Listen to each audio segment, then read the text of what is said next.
In 1970, Don Newitt started his own printing business from scratch. Today, at 34, he drives an expensive car and lives in a house befitting that of a company owner. But 18 months ago, he was drawn to church. For a man who admits to having spent most of his life as a disbeliever, it was a remarkable move, but it completely changed his life. Today, Don, happily married with 2 daughters, is making plans to hand over the reins of chairman and managing director of his printing company to his neighbour. At the end of the year, his car will go, and in its place will be a small family saloon, while he studies religion for 2 years with a view to becoming a minister. I was looking for a meaning to life. I just could not accept the fact that we're just born to die, really. I felt there's more to life than that. If you like, it's a bit of a waste of time. There must be more to it. And I looked for a meaning for over 10 years and couldn't find it until 18 months ago, when I met some Christian people and they told me about Jesus, which I've obviously heard about, and I didn't really believe in that sort of thing, because he died 2,000 years ago, which I did believe in, and I believed in there was a God, and as far as I was concerned, I thought I was a Christian person, because I tried to do good turns for people.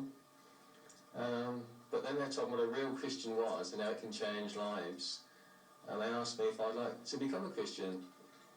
And I said, yes, very much, but it had to be 100%. I couldn't go to church on a Sunday and then just lead a normal life, because it seemed a bit pointless, it's a bit hypocritical, which I'm not that sort of a person. Arkle Printing started life in a converted stable with a rent of £5 a month. Now, despite the recession, the profits keep soaring. This year's turnover will be £1.25 million. A move to even larger premises is underway. The 10,000 square feet of factory is no longer big enough to cope with the demand. Opting out of such a success story has prompted some of Don's friends and colleagues to call him crazy. But he says since April, when he knew God wanted him to work for him, he's felt like he's been walking on air. For the moment, he plans to stay on in his house, but says he will move to where he may be called. His money will be left in the company, and he'll receive a small income to pay his mortgage and general living overheads. Do you think you're giving up an awful lot by doing this? No. Well, in 3 years' time, you would have been a millionaire. Are you going to miss that? No, not at all.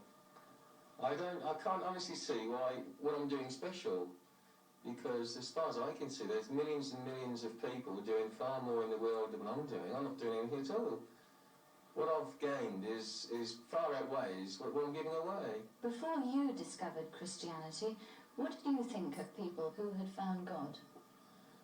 I felt most of them were easily led, if you like, a little bit brainwashed.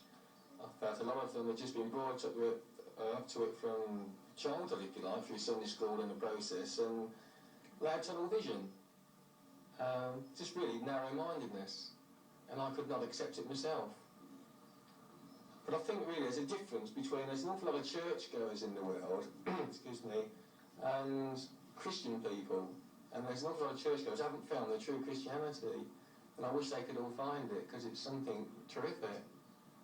If only the outside world, if you like, onto a better word, could find what I've found, it'd be smashing, because it's there for everybody. I mean, I'm nobody special. Every single person that lives, it's there to find.